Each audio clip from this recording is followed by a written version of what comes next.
change and the transformation of the world. We are here not simply because of ourselves. We are here because there's a bigger quest that we are a part of, and that God seeks to bring us into. And the reason why we are actually going through this short series regarding the strategy is to make us have one conception of what we are engaging in doing here. So we'll be talking about reaching, nurturing. Today I'm going to be focusing on teaching, which largely has to do with equipping us, or the necessity of equipping us for the work ahead. I'm going to center my short discourse around the theme of understanding the purpose and process of kingdom empowerment. Understanding the purpose and process of kingdom empowerment. In particular, we'll just look into understanding God's strategy for equipping the next generation of leaders. Understanding God's strategy for equipping the next generation of leaders. And the reason why I decided to zero in on this is because I think it's important and imperative that we appreciate that we are not here for the present moment. We are here because there is something in the next 5, 10, 15, 20 years that God will have us do. But it's impossible for us to actually engage and manifest that if we are not well equipped and well prepared from the outset. One of my favorite quotes that I love a lot is the expression, victory loves preparation. In other words, if you want to be certain or guaranteed of victory, you have to be prepared. And so we are simply just going through a phase of preparation, and I think it's important and imperative that we do take it seriously, and we all have a good understanding and appreciation of what the process entails. I want to start with the big picture in giving us an appreciation of what the context and the background of what we're doing here is. And everything all goes back to understanding that all things have a purpose. Everything that God has made, everything that God created has a specific purpose attached to it. There is nothing that has been made that does not have a purpose. The purpose might be unknown to us, the purpose might not be revealed, we might be ignorant regarding the purpose, but everything that is made has a purpose, including the snake. You might not like it, you might not love it, but it still has a purpose. Praise God. Number 2, purpose is the inspiration for creation. Everything that is created was inspired because there was a purpose. In other words, purpose precedes creation. You cannot create without having a purpose. And so purpose comes before creation, which is why creation itself is a manifestation of purpose. In other words, everything that you see created is actually a realization of a hidden purpose. Purpose is oftentimes unseen. And so, for example, while the purpose for this laptop might be in the mind of the maker of the laptop, the creation of the laptop itself is a physical representation of that purpose. Which is why it is important to appreciate and understand that our birth and our presence on earth at this time is in itself a manifestation of God's purpose for our lives. Does that strike home? And the next point I want to make is purpose itself is also built into creation, and it's a very important point. So our purpose is not just something that precedes creation, it's built into it. And so your laptop, your phone, for example, the purpose is not just what birthed it. Purpose is also resident into it. And so built into everything is its purpose, which is very important. The next point I want to make, which goes back to the most important element of this phase, is God is a God of purpose. And the reason why we are actually all here is because we, to some extent, larger or smaller, have an appreciation of the fact that God himself is a God of purpose. Isaiah 45:18 sort of expresses it this way. He says, "For this is what the Lord says, He who created the heavens, He is God. He who fashioned and made the earth, He founded it. He did not create it to be empty, but formed it to be inhabited." In other words, God did not just make earth, there was something that preceded his creation of earth. And also, earth itself is a manifestation of God's purpose for its creation. And in earth is God's purpose for its creation. So the question then is, why did God make earth? Here it says, he did not create it just for fun. He never created it to be empty. He wanted it to be full of something. He wanted it to be inhabited. But what exactly was it he wanted it to be inhabited with? Habakkuk 2:14 says, "For the earth shall be filled with the knowledge of the glory of the Lord, Now, the concept of glory, which I think I grew up with, is having some goosebumps around your body. The room is all smoky, everybody's all sweaty. But the idea of glory actually has to do with the real nature or character of a person or a thing. And so, for example, my daughter is a girl, but the glory of that girl is a woman. And so if you really want to appreciate the true glory of this little kid right here, you need to come back in the next 18, 20 years. In other words, her true nature will then have been revealed as a woman. And so glory has to do with the true nature of a person or thing. And so the question here is, what was the purpose of God in creating earth? The purpose had to do with the fact that God wanted earth to be a reflection of his true nature. And it's very important what God used as a simile here. He says, as the waters covers the sea. There is more water on earth than we have land. Hope you know that. The earth, the globe itself is about 70% water. In other words, God wants his own nature to be the predominant culture or nature or character on earth. Very quickly, earth therefore is to be a reflection of heaven. Number 2, God's plan for earth is for the culture of heaven to be reproduced on earth. Number 3, God's idea for earth is a community of people who reflect his nature. Number 4, God's plan is that the morals, values, and lifestyle of heaven be replicated on earth through his sons called man. Now, the word man does not refer to just the males. The word man actually refers to mankind, which is a spiritual entity. And so God made man, but God created man, but he made them male and female. And so when we say man from this context, it actually refers to the species, the race, the people. And the next point on this is, man, therefore, is God's strategy to express his nature, character, power, glory, and wealth on earth. But this is what's very important. Man's mandate is a leadership mandate. And I want to just drop this here. I'm going to zero in on this a little bit further on. But I think it's important and imperative that we appreciate the fact that the mandate God has actually given to us is a leadership mandate. And the reason why I want to touch on that now is because we have been conditioned to think about the idea of leadership from a certain perspective. And so oftentimes we think leadership really has to do with someone who has some suit on, some tie, and is a CEO or a manager of something. But the essence of leadership is actually not that. The essence of leadership is the reason why God created humanity. And I think Laulu's prayers today actually sort of feeds into that. But we'll talk about that a little bit later on. But here is what I call the limitation of purpose. Purpose has a very interesting limitation. And the limitation of purpose is, purpose requires power. Purpose requires power. In other words, if there is no power, purpose will remain an intention. So oftentimes we define purpose, for example, as the intention for creation, which is great, which is correct.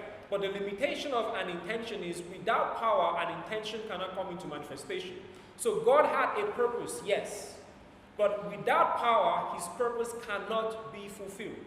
And so the limitation of purpose is, purpose requires power. Without power, purpose remains an intention. Number 3, power therefore is the key to the manifestation of purpose. And so a group of people come together and say, we need a product, we want to make a machine that can compute things, that can store information. They have the intention to do that. But they have to look for a set of people who have the skills to actually birth that purpose into manifestation. And so power is the key to manifesting purpose. And also, power is the capacity and ability to accomplish an intention. Now, it's very important that we appreciate this, because what we are talking about actually has to do with equipment of a group of people. In other words, it might be beautiful that we come around and we have a common purpose, we have a common unity, but there is a requirement of having power or capacity building or ability infusion to actually make sure that the purpose that we have is actually manifested. Am I getting across? Yeah. Okay. Now, everything God made, he gave with the ability to fulfill its purpose. In other words, resident in a thing is its purpose, but also its ability to fulfill its purpose. Which is why, for example, a fish's purpose is to swim and to cultivate the sea, among other things. but it also has the power to do it, in it. In other words, God did not just give the fish some sense of purpose, He also equipped the fish with the power and the ability to do what He gave it to do. Next point is God built into everything He made the ability, capacity, and potential to manifest the purpose He gave it. In other words, God created you and I for a specific purpose, for a specific reason, but He did not put the potential to do it outside of us. He gave us the ability on the inside of us. In other words, you are not looking for your potential from the outside. It's something you have to discover from the inside. Now, this is what I mean. Let's look into one of my favorite scriptures, Genesis chapter 1:26. Then God said. Said means it was an expression of an intention. Then God said, let us make man in our image, in our likeness, so that they may rule over the fish. The word rule also means having dominion, having authority, having leadership over the fish of the sea and the birds of the sky, over the livestock and all the wild animals, and over every creeping thing. Now, the idea here is God was expressing His intention. This is what we want to do. This is what we actually want to achieve. But the interesting thing is God did not stop there. So we do understand from this expression that God is a God of purpose. But the most important thing is God also said, so the expression here also means, it says, God created mankind. In other words, God backed up His purpose with power. Which is why God is a God of purpose, but He's also omnipotent. In other words, He has the ability to always accomplish whatever purpose He sets out to do. Which is why God never fails. Failure is a result of having inadequate power or ability to accomplish an intention. So God cannot fail because every purpose He sets out to achieve, He has the commensurate power to back it up. So here He says, I am making them. In other words, I have the ability to do this. And then He goes on and He expresses this principle. He says, be fruitful, multiply, replenish the earth. He gave them an expression of the purpose He wanted us to actually achieve. But going by the principle that we talked about before, if He created us with purpose, He also gave us the ability and the capacity to fulfill it. Does that make any sense? Okay. Now, there are two things that I believe strongly that God equipped humanity with to fulfill purpose. The first one is identity. I'm not going to go too much into that, but identity simply means nature, essence, character, which in itself influences ability or authority that a thing has. And so this is a laptop. The fact that it's a laptop means it has a certain identity, and the identity has influences its nature, its character, its ability, what it can do, what it cannot do, its limitations, and the expectations we have of it. The second thing that God gave to man, let me go into this quickly. The reason why God gave man identity is because, number one, identity influences how life is interpreted. And so, for example, I grew up with dogs. And the interesting thing is, dogs have a way of seeing things. Interpretation. The way a dog sees an elephant is not the same way a lion sees an elephant. They interpret the information differently. So if you put an elephant before a dog, or you put an elephant before a lion, their thinking and their interpretation is different. One sees lunch, one sees danger. So identity influences interpretation of life. So God decided, I want you to interpret life a certain way. So the reason why God gave man his identity was because He wanted us to interpret and to see life from a certain perspective, His perspective. This is why He would say, for example, don't worry about what you're going to eat or what you're going to wear. Why? I don't think that way. And therefore, because you are made in my image, you are not expected to think like that as well. Identity also shapes perspective. Identity influences attitude. Identity determines expectation. My expectation is influenced by the nature or the character of a thing. So, for example, I will not expect a lion to bark. You're alive, which is interesting. Why? Because the identity of the lion shapes your expectation. If you have any expectation of a lion, it's for it to roar. Big difference. And so God decided to make man in His image because He has a certain expectation that He wants us to achieve. Which is why He said, among other things, He made man in His image, and then the next thing He said was actually an expression of His expectation. I expect you to be fruitful. I expect you to multiply. I expect you to have dominion. I expect you to have leadership. And so his expectation was influenced by the identity and the nature with which he gave to us. Also, identity is the key to aspiration. I'm going to talk about that. But the most important thing I think we should note here is the fact that identity determines impact. The impact or the effect that a thing has on an environment is a function of its identity. If you put a rose in this room right now, we will all have an experience of its impact. You know a rose has been brought here. Why? You will experience the smell. That's the impact. And so the question is, God made man in his image because God was looking for a certain impact on earth. His nature, his culture, his character. And so he decided that if heaven is the way it is because God is there. Very important point. Which is interesting because many people want to go to heaven because heaven is great. Streets made of gold, no hunger, no poverty, no sickness. All fantastic. But the reason why heaven is because there is the presence of a person there called God. And so if you bring God to earth and you take humanity to heaven, what's interesting is earth will become like heaven and heaven will become like earth. And so the difference is actually just the presence and the impact of the nature and the character. And so God made man in his image because he wants the same impact that he has on heaven to be had on earth by man. And so the first thing God equipped man with is his identity. In other words, his spirit. First equipment.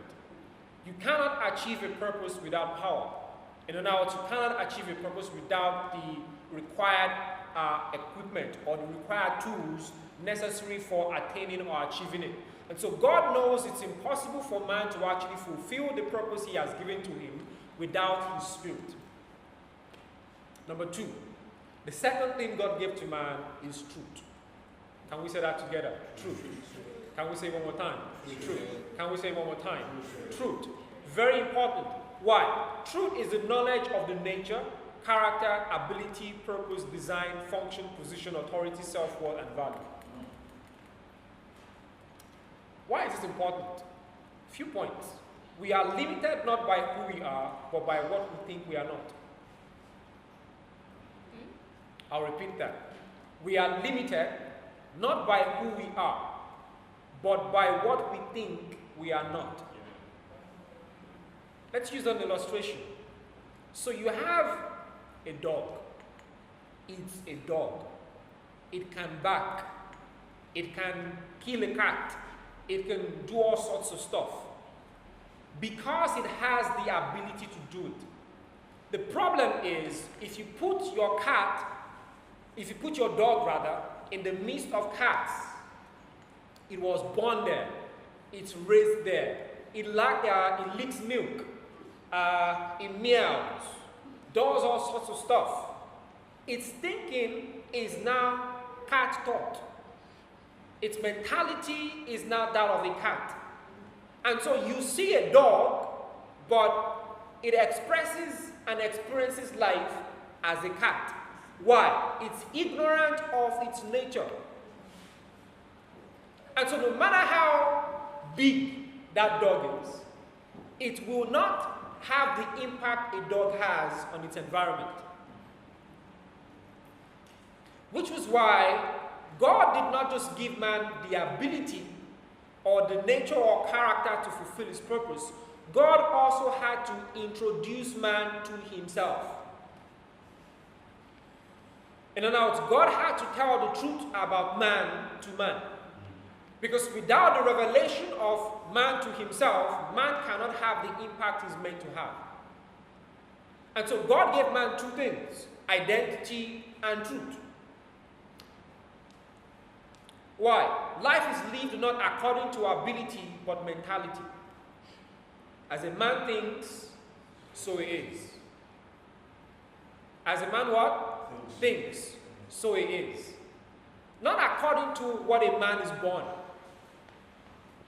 A man is not what he's born. A man is what he thinks. And so you can have a nature, but you can have a different nurture. And so your education is perhaps more important than your conception. So whoever educates you determines the shape or the form of life you take. So God was not just interested in making the man, he was much more interested in educating him. Which is why after the man was made, God took him around the garden, showed him everything in the garden, told him what he was designed to do, and said, go and express this nature, and told him to name the animals. In other words, God was saying, this is the truth about you. Go and express it. Which is why the loss of man actually has to do with the loss of truth, the loss of information, and then the loss of nature. So the devil came and said, you are not like God. And they believed that thought. Their belief in the thought was what led to the disconnection from their source.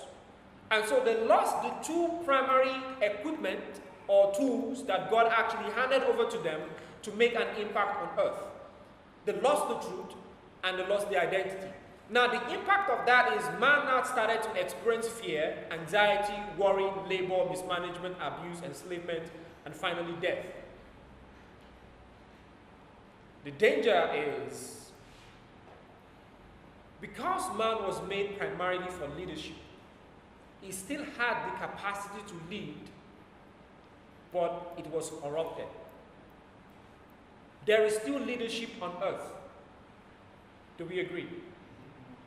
People are still leading. But the problem is, the impact of the leadership of earth is a result of the loss of the nature of God. Here is what I mean. Romans 18:21. Romans 8:18 to 21. He said, I consider that our present sufferings are not worth comparing to the glory that will be revealed in us. For the creation waits in eager expectation for the manifestation of the sons of God. Earth itself is waiting for a group of people with a certain identity. But it's not just about the identity, it's waiting for the manifestation of that identity. The problem is you cannot manifest something you don't know. And you cannot express something you don't understand. And so, before earth can actually find the right kind of leadership that it is desirous of, two things have to happen. The identity has to be restored, and the truth about this group of people also have to be restored. Why is leadership so important? Number one, nothing changes without leadership. Absolutely nothing. We all know that. Number two, nothing develops without leadership. Number three, nothing works without leadership. Number four, leadership determines direction. In other words, leadership also determines destiny. The destiny of our country, the United Kingdom, in the next couple of weeks, next couple of months, is not a function of the people in it. It's a function of the people who are leading it. This is what I believe strongly. There is nothing wrong with the world system. And I think I'm going to touch on that a little bit later on. Nothing is wrong with the world. I think we always say we want to change the world. But if you do think about it, nothing is actually wrong with the world. The problem with the world is not the world. Banking is a good thing, for example. It's good to have a group of people who can help you keep your money. Educational systems are good in themselves, inherently. Medicine is good, inherently. Politics and administration are very good things, inherently. The problem is the man in it. And so the problem of the world is not the world, it is men in the world. And so what's wrong with politics? Politics is only as good as the people who are in politics. The economy of our countries are only as good as the economists in it. And so the question is not so much about changing the world as about changing the man. And I'm going to get to that. Next point is, leadership is therefore the key to transformation. And the reason why we are here is because we are seeking to transform the world. And that can only be done by leadership. So God wanted a transformation. Earth was empty. No one was in it. but he wanted it to be transformed into something. And he knew the only way to do that is a leader. And so the middleman between a present situation and a transformed state is leadership. And that's where man comes into the equation. Now, life also takes after the nature of leadership. Our parents, influential friends, people you follow, people you listen to. Our lives are primarily shaped by the kind of leadership we have been submitted to. Very important. Now, what is leadership?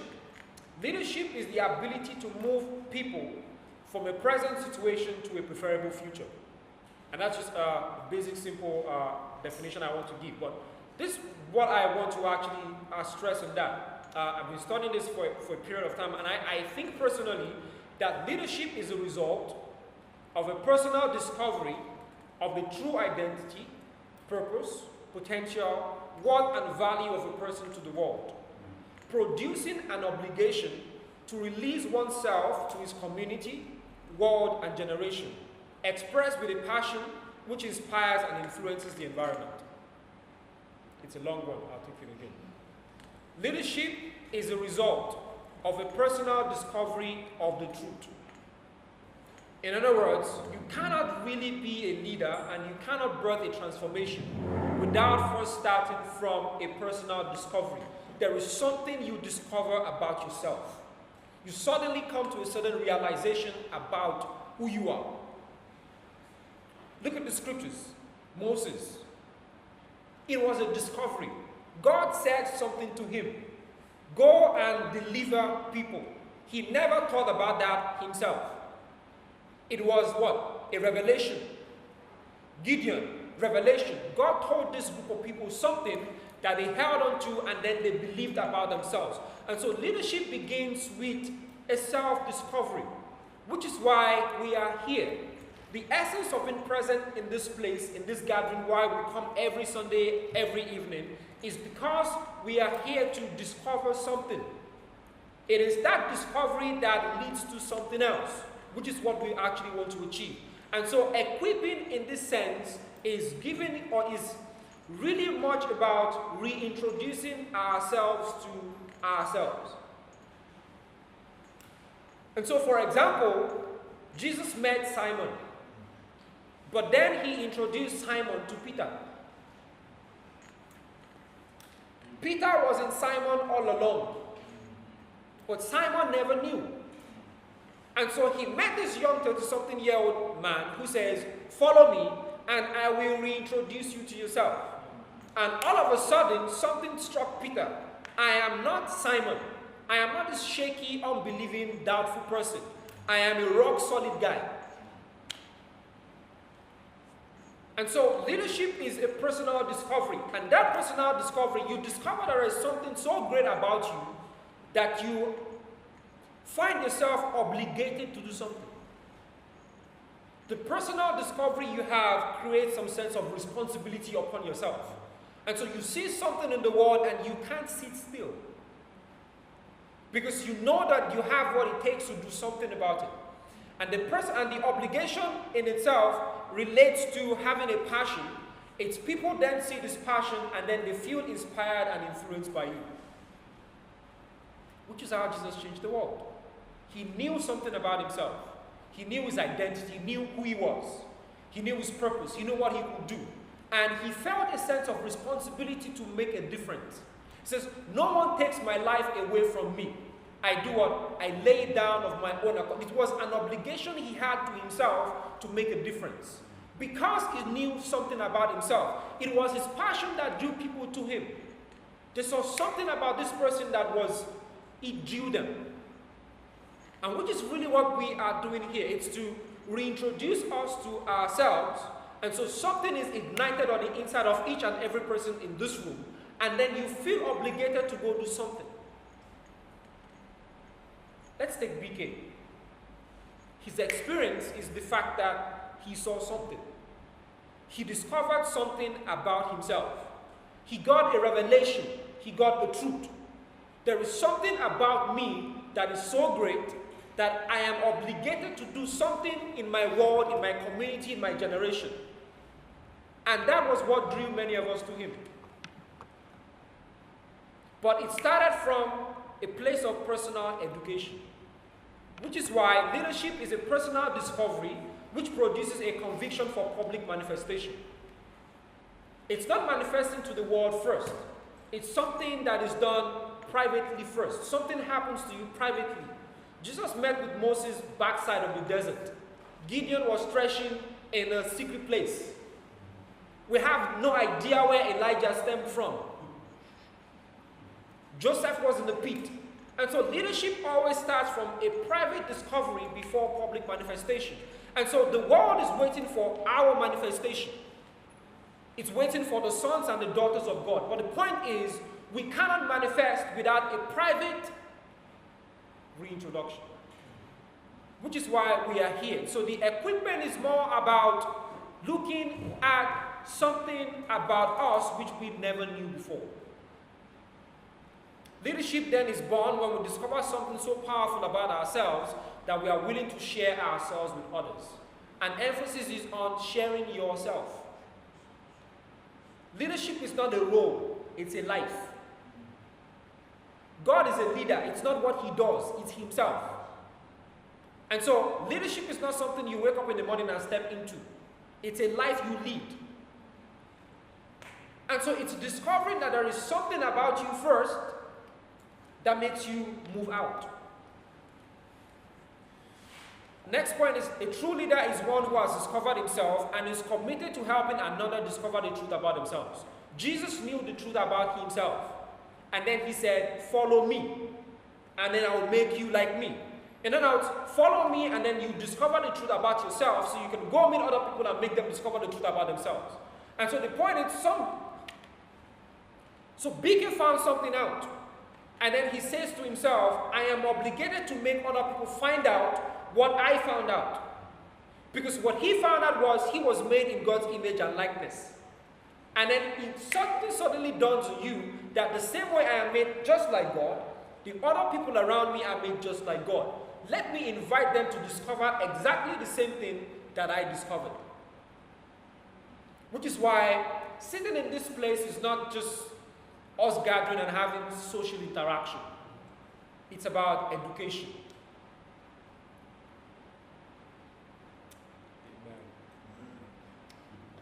And so leadership is self-discovery and self-manifestation. You discover something first, and then you manifest it. This is what I call the re-equipment. John 1:19-14. I'm just going to take it from 17. It says, yet to all who did receive him, to those he believed in his name, he gave them the power to become the children of God. And so God says, you have lost your way, you are not having the impact I want you to actually have, we need to do something about this. And so he brought back to us the same tools he gave us from the beginning. The first thing he gave us back was identity. He made us sons back. Which is why when you confess and you say, I accept Jesus as my Lord and my Savior, what you are actually saying is, I am being born again into that nature and character and identity of God. Which is great. But the last part says, he came from the Father full of grace and truth. The word grace there has to do with power, ability, or capacity. And the next point says truth. So he came with two principal things again. Identity and truth. And so it's not enough for you to be born. You have to be re-educated as well. And so he gave us the Spirit of God, identity, and then he gave us truth, which is a revelation of that identity. And so the essence of Jesus coming to earth actually has to do with reconnection and re-education. And so I can reconnect you, but you're still thinking the same way you used to think. And so imagine a king who never knew he was a king. And then you discover him and then you put him on the throne. The point is, sitting on the throne doesn't make you a king. It's your thinking. You can put a crown on the head of a slave, but he's still a slave. And so the essence here really is, equipping is not so much about we are born again. Great. That's what God does. But it also has to do with the disposition of that spirit. How How does God see situations? That's what we teach here. So I had a personal experience last year, and sometimes it's just so much God trying to teach you some things, and then He says, you've learned the theory, now it's time for the practical. And you are faced with certain situations and challenges in life, and then God says, how are you going to deal with this? And that goes to your mentality. And so Jesus says, for example, you can speak to a mountain and it's going to move. That was a mentality. It was challenging their thinking. It says you can walk on water. You struggle with that concept because it has to do with your mentality. In other words, it was saying you have power over this thing, but you have to believe you have the power before you can engage the power. He says you can rise from the dead.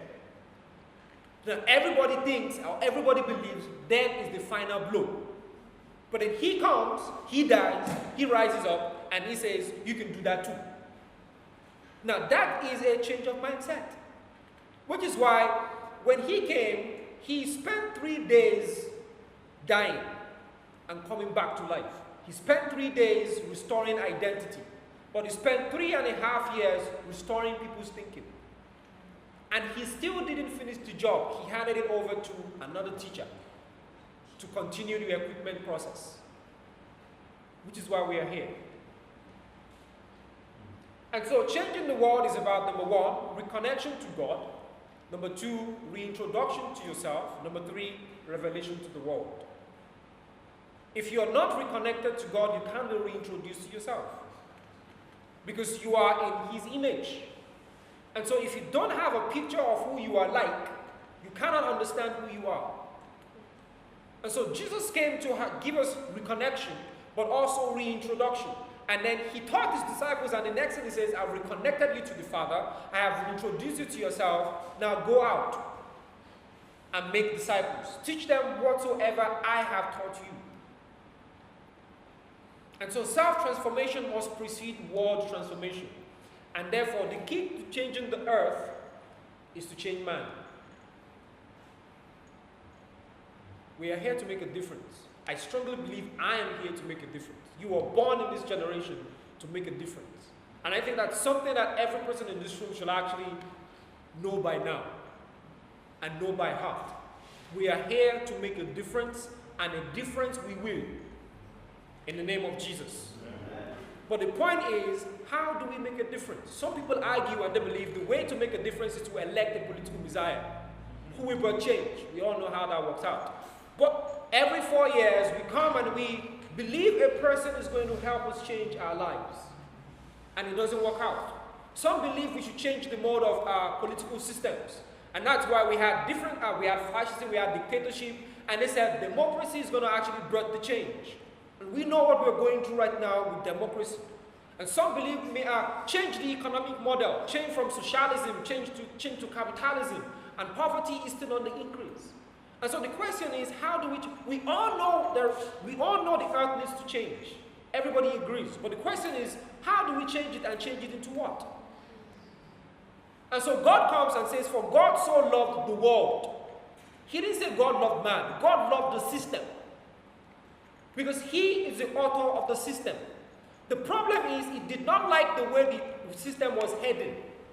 And so God says, I love the world, and then He made a response. He sent His Son. And the next line says, whosoever believes. And so God says, the strategy to changing the world is to change each man, one at a time. And so changing the world, you have to change the man. How do you change a man? As a man thinks, so is he. And so the key to changing a man is not to give him behavioral changes.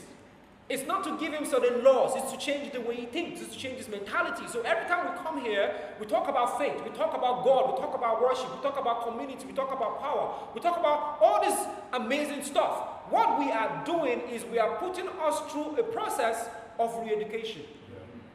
And so when you go back into the world, people say there is something different about this group of people. They are strange. Why? Their thinking changed. The attitude is different. And so someone says, oh, I went to the doctor's place and they said, I've got cancer. And you start laughing. Oh, boy. We had an experience. And they said all sorts of stuff concerning this girl. They said great stuff in your mind. And I was just laughing. It was not a laughing matter. Ordinary. But I was laughing because I got to a point I was so angry and I said, babe, this is really stupid. And I sat down and I had a good think about it. And I found out that my response was different because something changed in me a long time ago. And it was a discovery of the fact that I am not created to be subject to anything on earth. And so I am still me. See the black, lanky guy I was a few years back. But my response to life is changed. And so you ain't got money in your pocket, but you're still happy. Something changed. No roof on your head. You are not bothered. Something changed. Someone slaps you and say, I love you, and you mean it. Something's changed. And that's why Jesus comes along and says, repent, change your thinking. It wasn't giving them behavioral laws and do this and do that. It only says, change the way you think. And which is why we're here. I'll be the happiest of men if I can get just a few people here have a different shift in the way they think. And my job in life, and I tell my wife all the time, my job in life is just to teach and to change people's thinking. That's all. I'm not looking for any big stuff. But it's such a very big responsibility because people have been conditioned for 15, 20, 25, 30, 40, 50 years. And then you come with a different set of ideas and you say, you need to change that. And that's all God wants. And it's, can you imagine the way God looks at situations and circumstances? Can you imagine God being afraid? Fear is the product or the result of lack of power. You are afraid of something you don't have power over. And so imagine God being afraid. The only fear God had was disconnection from himself. That's by the way. He was never afraid of hunger. He was never afraid of death. He was never afraid of nakedness. Which was why Paul said, in all of these things, we are more than conquerors. It says, we might go through all of these experiences, but the world is waiting for our manifestation because everything on earth was made for me. I am not subject to anything. And I think equipping really in this context is about each person in this room having systematically broken down certain ideas that we hold about life and about ourselves. You don't have a brand new phone, but you still feel good. Do you get that?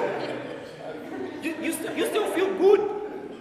You're not wearing what other people are wearing. They're wearing different names, but you are wearing the Most High. I mean, it's. You don't have the biggest house in town, but you know that the whole earth belongs to you. Now, that is a shift in thinking. Which is why Jesus, he slept anywhere. He didn't have to own a house. He already had everything. Amen. I think I'll stop there. Praise God.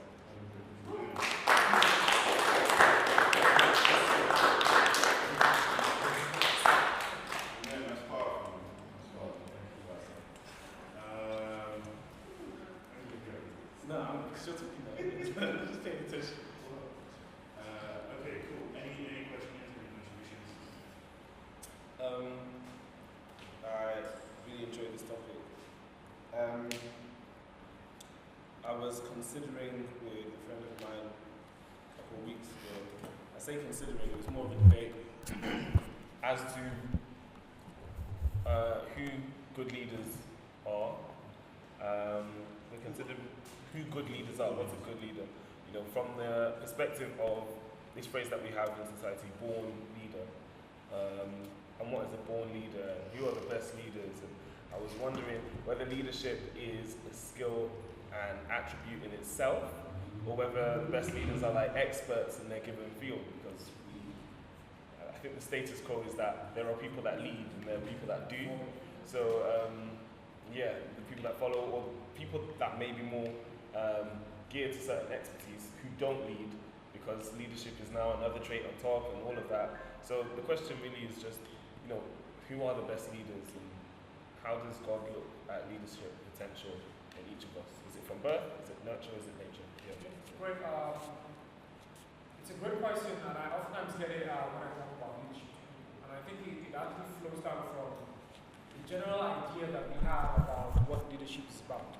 And so, for example, when you say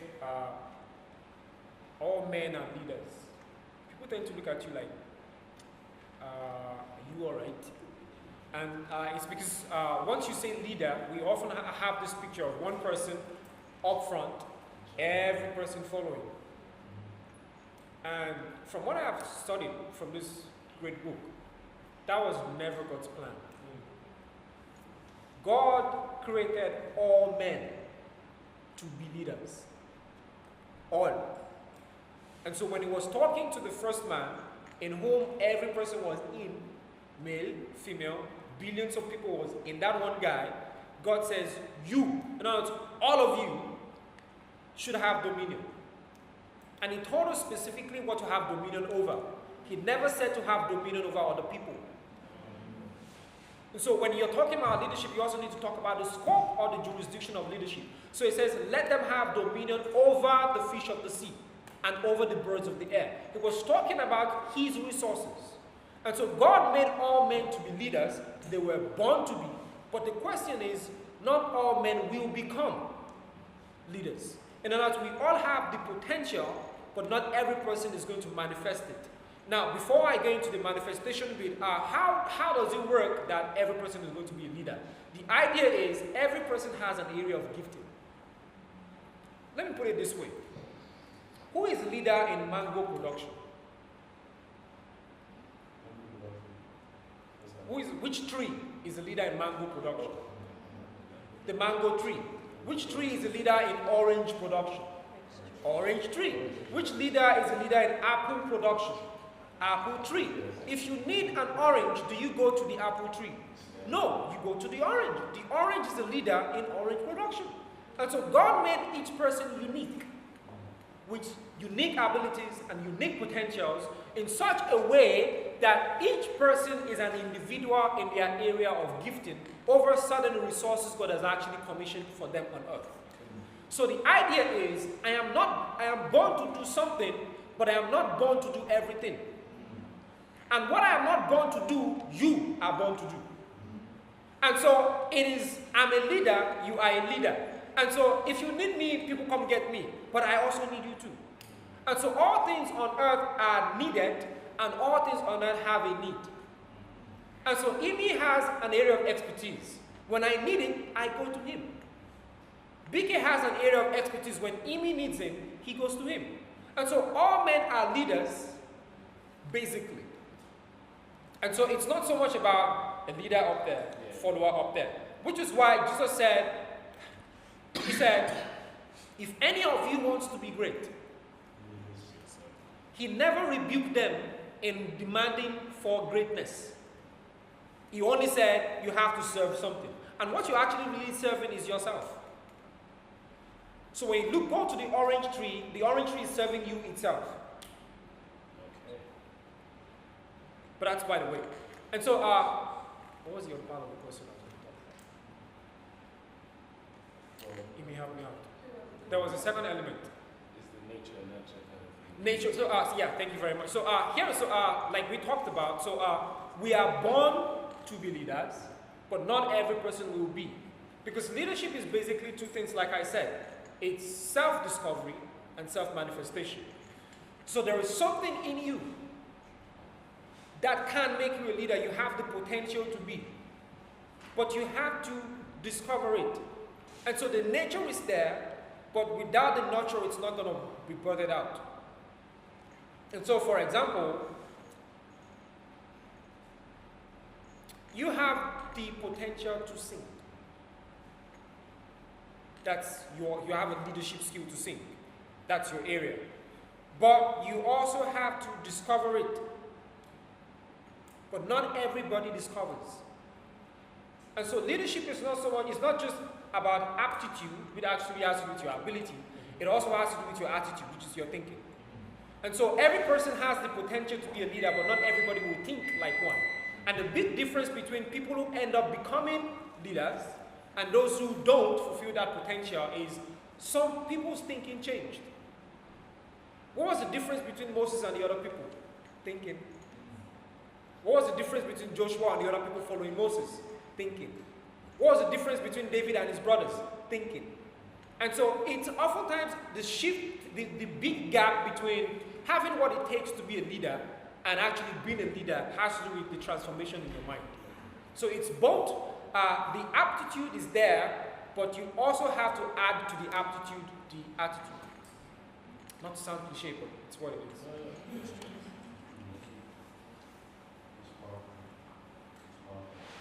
A lot of the aspirers, speaking about something called process differentiation.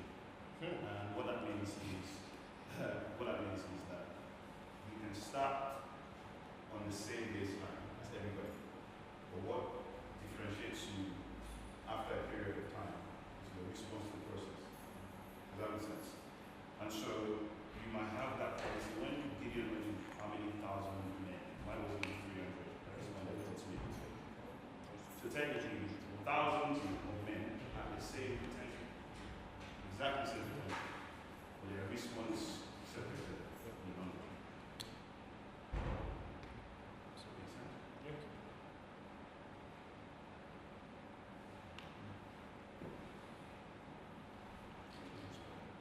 I really like the thing you said about some of the companies that we see. The thing you said about the obligation aspect. The obligation aspect.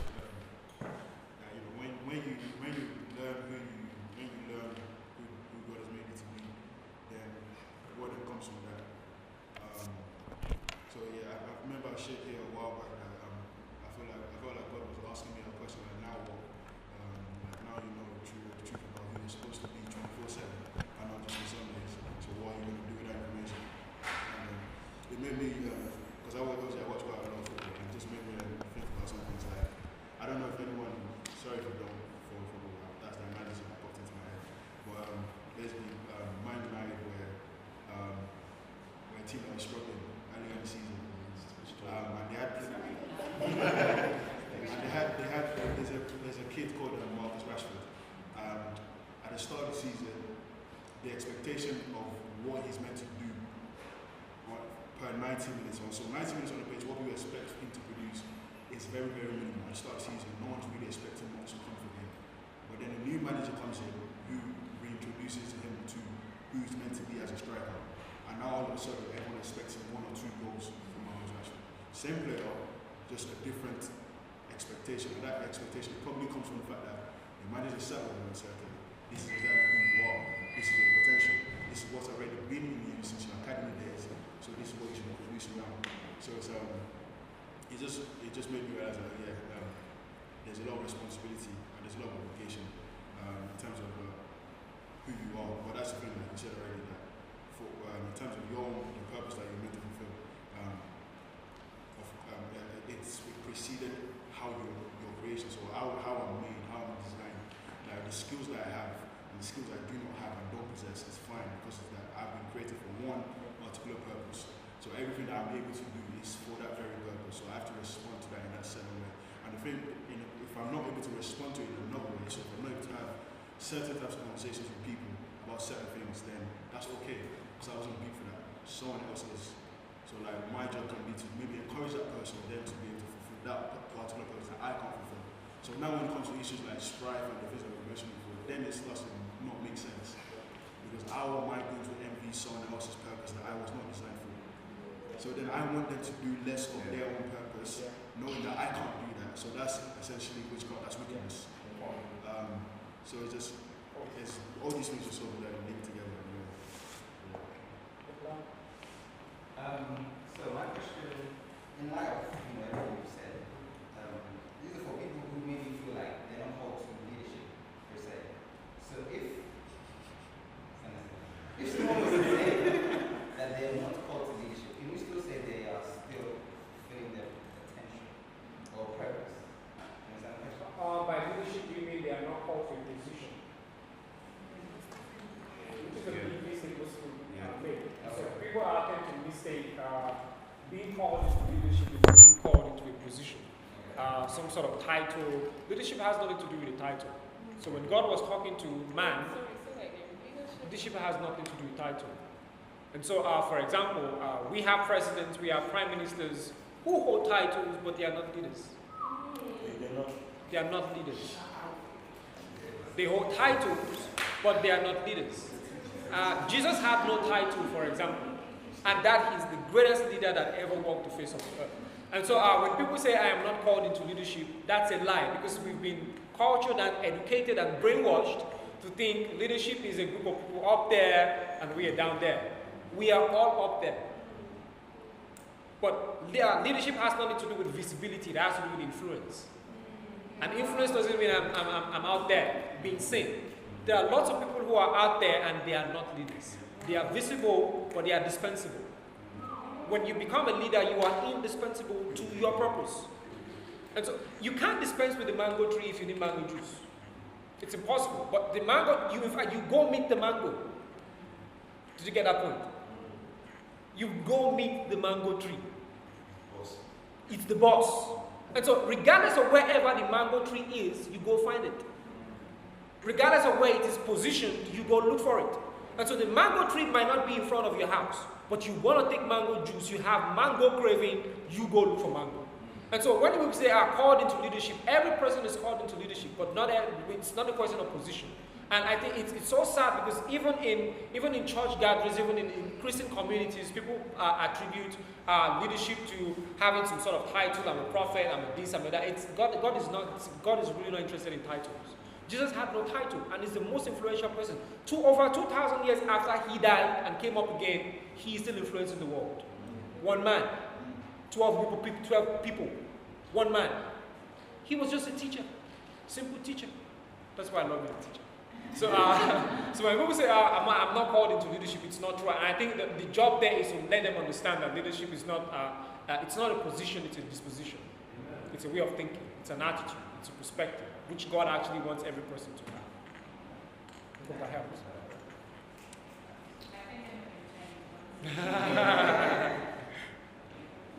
Actually, there's something that's talking about.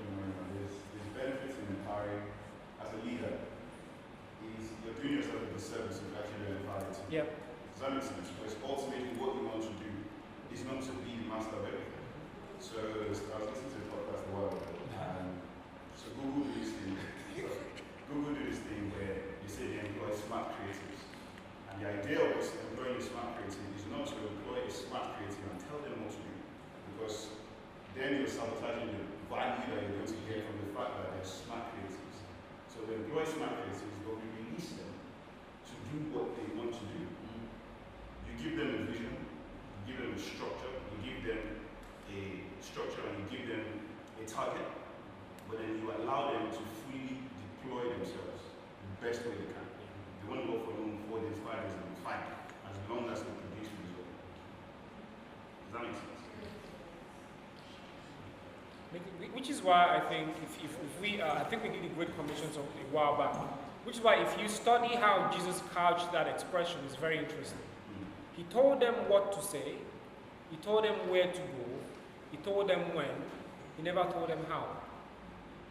Because he had this group of people, different personalities, different areas of strength, and he says, just go do this. Be smart, creative. Just be creative about whatever it is you want to do. Just make sure you talk about this. This is what you should tell them specifically, but how you're going to communicate that is up to you. Question? We've got some time. No questions here. So does that mean we all have like one purpose but different ways of expressing it? You all have what? One purpose but different ways of expressing it. Humanity has one big purpose. which is actually to build the culture of God. But in that corporate purpose, each person has their own area of contribution, which we often refer to as individual purpose. So for example, this laptop has a purpose, which is to store information, give it back, do all of those processes, but each of them has a specific purpose to do. So the keyboard has its own role to perform, the hard drive has its function, the screen has its function, which is also interesting because purpose determines position. So the screen is not there because it wants to be there. It's there because it has to be there. The keyboard is not there because it wants to be there. It's there because it has to be there. It's the same principle with your body, for example. Your head has to be here because it can be here. And so there's a general corporate purpose that every person, that the whole of humanity has, but you have a specific role, a specific purpose or function to fulfill in that, and you're designed and crafted for that. And so you are to fit into that overarching purpose that God has. I'm asking that because people usually say the Great Commission is everyone's purpose. Is what? It's everyone's purpose. Yeah, it is. I actually absolutely agree. It is, which also goes back to why Jesus didn't say how we should do. So that boils down into your design, your functioning, and how you're actually supposed to engage that person. Sorry, just what were you going to say?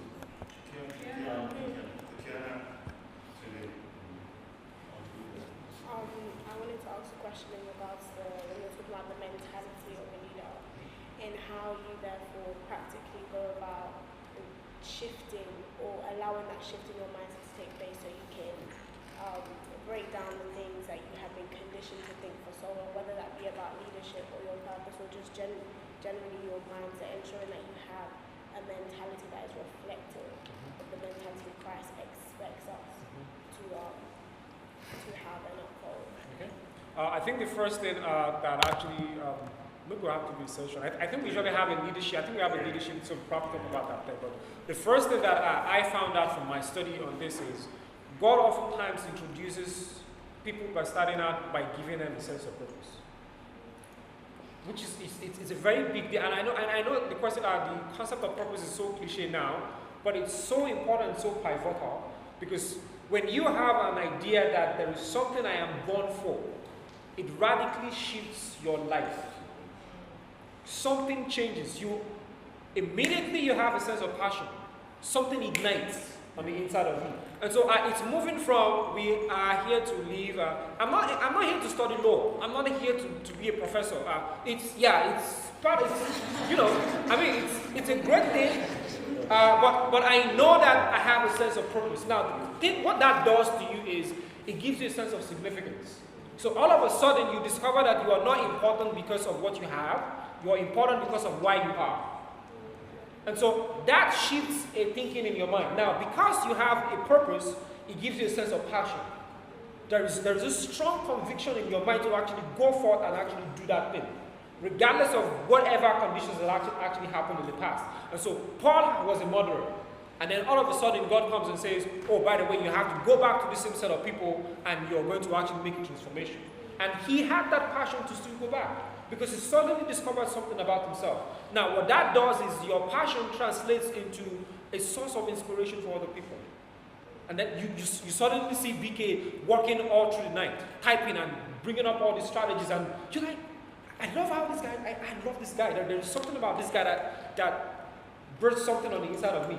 And all of a sudden, you find you're starting to have influence over people. And so it's quite a lot of things, but I think the first place to actually start is to change your thinking that life is more than existence. Yeah. Just to touch on that, you mentioned something about passion. I think it's important to understand that in our journey to discover our purpose, sometimes we get passionate before we even find purpose. Yes? And the reason why that is because God does that to just continue to keep us moving.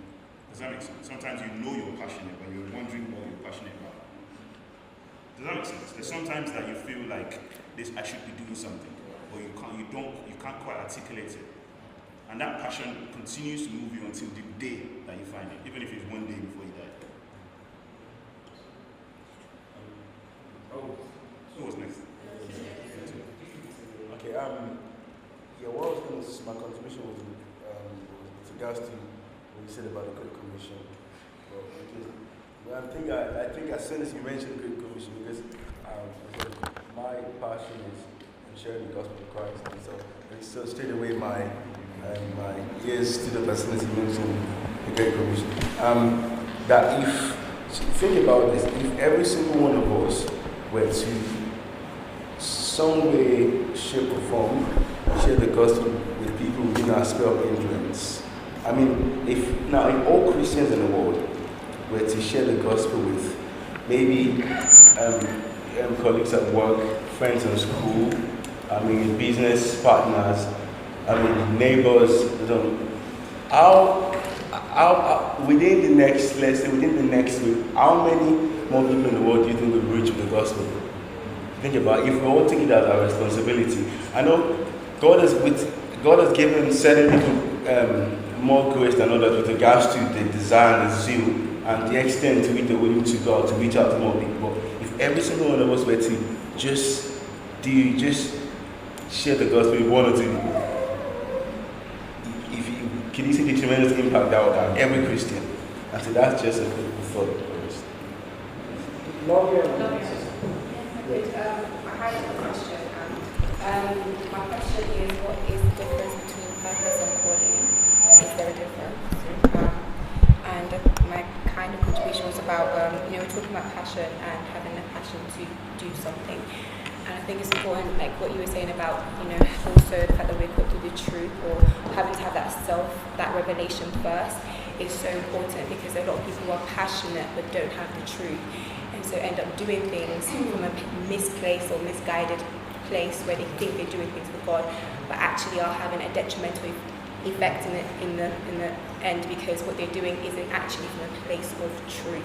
It's a place of seeing other people experience truth and thinking, well, I should be doing something in this way, but don't actually know what it is that they're doing or why they should be doing it in that way. So I think, it's really important that we actually have that revelation first before thinking we can go ahead and do something when you're not equipped to do it. Yeah, I absolutely agree on that. I think that one of the greatest tragedies of our contemporary times is people who have passion married to ignorance. A terrorist, for example, is a very passionate person, but very ignorant one. So there is nothing worse than marriage of your belief to misconception. It's a very dangerous thing, and I think that's why truth needs to actually come in, like you said. Touching on the issue of purpose and calling, personally, and this is my personal opinion, I don't think there is a difference. I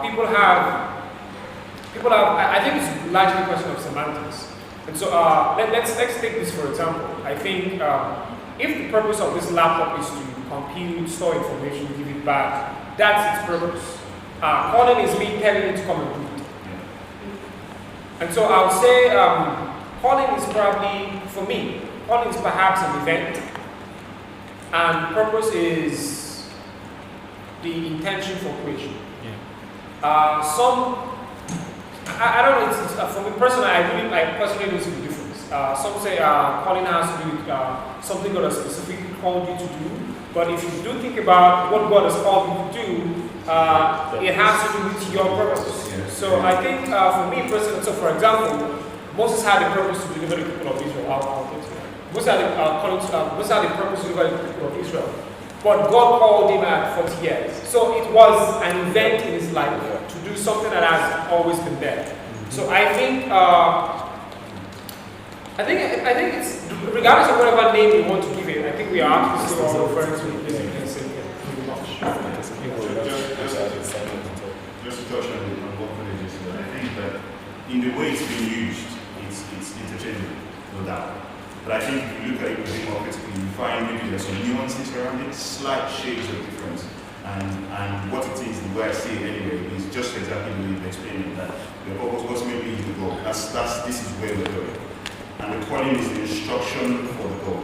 Does that make sense? So, and then you understand that to get to the goal, there might be multiple instructions. So instruction 1, 1, 2, 3, 4, align yourself. Instruction 2, 5, 6, 7. So you can have like 2 callings to fulfill one goal.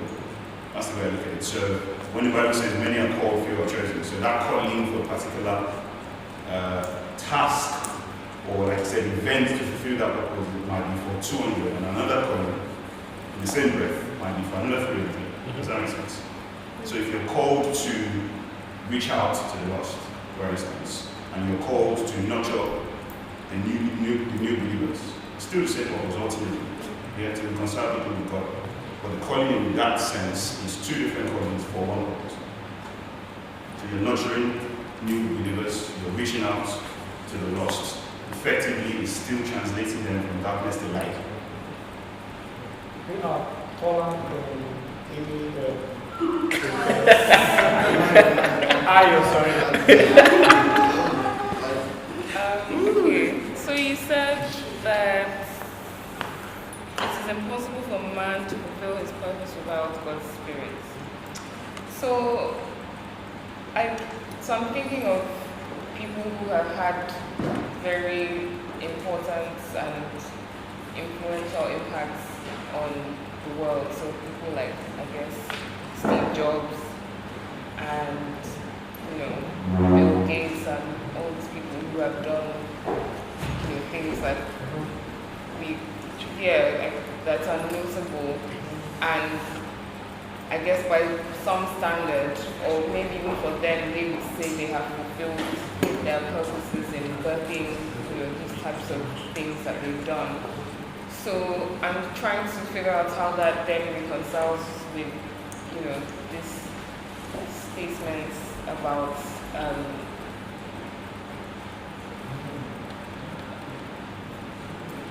having God's Spirit in us in order to fulfill His purpose. So I think the first question will be, whose purpose is it?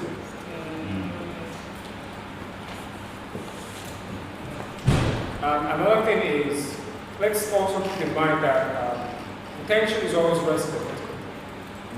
But it doesn't mean you're going to engage it for the purpose for which it was given. And so we can celebrate achievements and people are expressing potential, but at the same time, I think the ultimate question really is, was it used for what it was meant to be used for? And so I'm not saying what they've done is not great. What they've done has changed the world. But again, another thing to think about is how has it changed the world? And how actually has it advanced God's ultimate purpose and goal? So it might not be so much about making an Apple computer, but about also how that translates into people's attitude to God. You might have been called to do that, do something in that line, but the fact that he actually made a difference, yes. But the question is all difference true difference? And so you can do something without the Spirit of God. They built the Tower of Babel without the Spirit of God. They had unity. It was a great feat. In fact, God was so impressed, God came down. And God said, if these people continue this way, they're going to reach there. And he said, we have to do something about it. So it's impressive to actually engage your potential in a certain way. But another question really is, what's God's expectation of the use of it?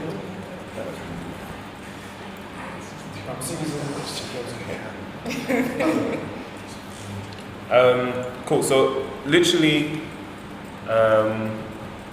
before I came here, I got an email from this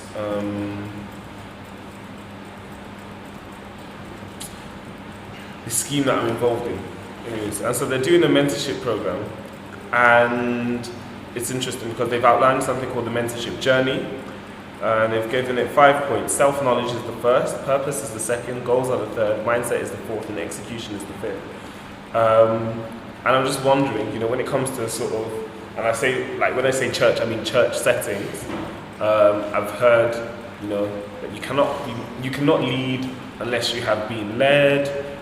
But then that sort of has different connotations as to when we think of mentorship, rather than just being led, because that gives me the idea of, okay, if I come and stack chairs at this time every single week, then I'm going to be a leader, which is not the case. So, what is the role of leadership, mentorship, raising other people, Elijah's, all of that kind of stuff? in discovering our purpose? I think it goes a long way, but again, I think it has to do with our conception of what leadership is. Am I following this person because I'm anticipating having a position, which is not what it should be? So Jesus had students. He was basically a mentor, pretty much. That was largely what he did. And the role of a mentor actually is not to give you an ability or to reward you for services. His role actually is to make sure you have certain attitudes. So the job of Jesus is actually pretty much to give them a change of attitude. So someone who thinks he can't walk on water, he says, come on, you can do it. So his role really is just to find something. The thing is there. It's present. But my job is actually to tell you, come on, get up. There's something on the inside of you that you can actually find. And it's also helpful when you have someone who has actually walked a certain path that you are intent on following to see how they've done things. So it shouldn't be I am following this person because if I do this, they give me this. Yep. It shouldn't be I'm mentoring you because you then become me. And again, it's this positional authority, power thing. And for me personally, the problem really has to do with people having a poor sense of self-worth. Yeah. It really just falls back to that. If I don't get tied to, I don't feel important. If I'm not called this, I don't have a sense of significance. And it should not be. And it was so bad that even the disciples of Jesus said, give us the opportunity to have one person sit on your right hand and one person sit on your left hand. And Jesus like, leadership has nothing to do with where you sit. It has to do with your disposition. And so I think for me personally, the role of mentorship is not so much about a promise of a position as about the indoctrination of a disposition or a way of thinking. Amen. Thank you. To be fair, if you need a title to be able to function, is basically insecurity. I think we need to. And you said something about change what you think to change your life. And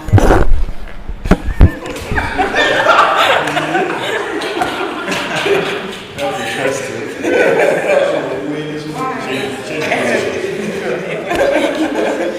if you change the way you think, you can change your life. It's like it's a double-barrel question, and I guess how do you get over the fear of your purpose? And clearly is because I heard if you have a fear of your purpose, you think it's bigger than you, and it's kind of a good thing, and because then it's God that's placing your hands or something like that. But that also comes with changing the way you think. However, how does that work practically? I've heard different things where every time something pops up to your head, you meditate on the word, you meditate on the scripture, but then where does, because it's God that helps you change, right? So where does the balance with you working and the Holy Spirit helping you change? What's that? So I think for me firstly, one thing I've learned personally is I can teach you, but I can't learn for you. I can teach you, but I can't learn for you. So teaching is me giving you instructions. Learning is you actually taking in information and then changing your disposition. And so I think the idea of purpose being fearful is God tells you this is what I want you to do with the life I have given you. And it is so great you know that by your power you cannot achieve it. It's not possible. It cannot work. You cannot work it out. And I think that was the experience of Moses. So God says, Abraham had a premonition he was going to be a deliverer and save people. And then he went up and then he killed someone. And then God was just probably going like, how many people you want to kill? I mean, you want to say, so keep on killing them, let's see how far you get. But I think the idea is understanding that what you've been called to do cannot be accomplished by yourself. And it's not so much about a fear because it's supposed to create in you a sense of reliance and faith and confidence in the fact that because it's not about you accomplishing it per se, it's about him accomplishing it, then you have nothing to be afraid of. So I think the fear thing is an initial thing. It should be an initial thing. Once in a while, probably comes up. And so it should be an initial thing. God has told you this is what I want you to do. He has given you some vision, and then you're like, hold up, like BK will do.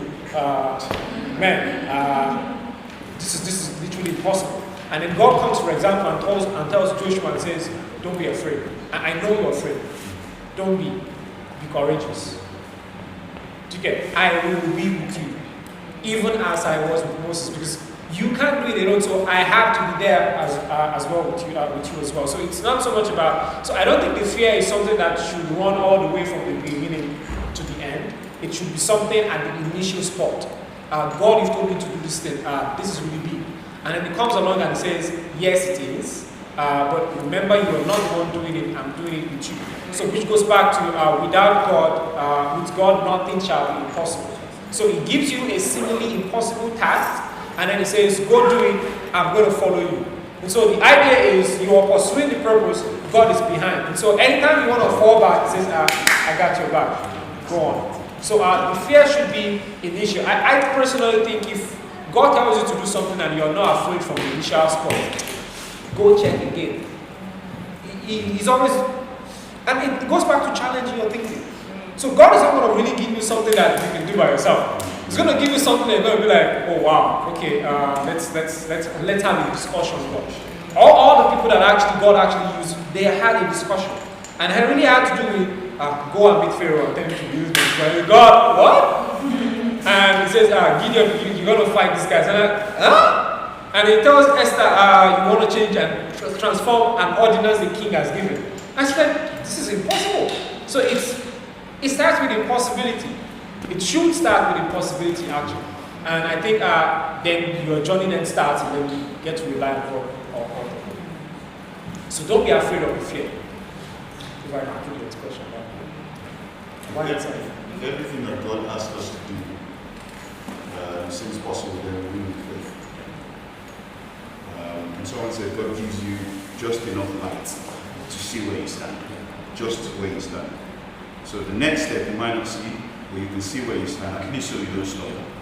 But as you continue that journey of faith, relying on God, it begins to shine the light in your path. Does that make sense? Yeah? Because the point is, God gives us light for like the next 200 meters. I promise you, more than half of us will not trust God. More than half of us will not reckon with God. There will be no point. We're control freaks by nature, we like to know everything. So if I knew that I'll be alive for the next 20 years, literally if I can see right now that in 20 years I'll be alive, and this is everything I'm going to do, I'm not praying. What am I praying for? And then you become a God to yourself. So that's idolatry. Because you're not dependent